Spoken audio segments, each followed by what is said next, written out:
তুমি কি কখনো ঢেউয়ের নিচে লুকিয়ে থাকা এক শহরের স্বপ্ন দেখেছ? লুনা আর রিও বিশেষ বুদবুদ হেলমেট পরে সমুদ্রের গভীরে ডুব দিল।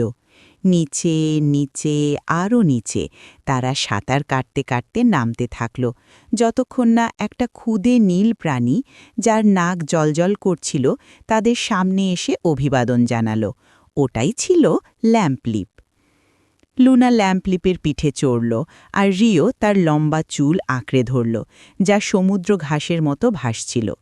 তারা আবিষ্কার করল এক ডুবে যাওয়া শহর, নীরব, পুরনো টাওয়ারগুলো দাঁড়িয়ে আছে, আর জানালার ভেতর দিয়ে মাছেরা সাঁতরে চলে যাচ্ছে।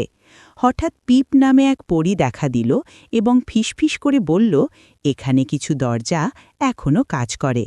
জলজলে সবুজ একটা দরজা খুলে গেল একটা শুকনো ঘরে, যেখানে বাতাসে ভাসমান আলো আর একটা চায়ের টেবিল ছিল।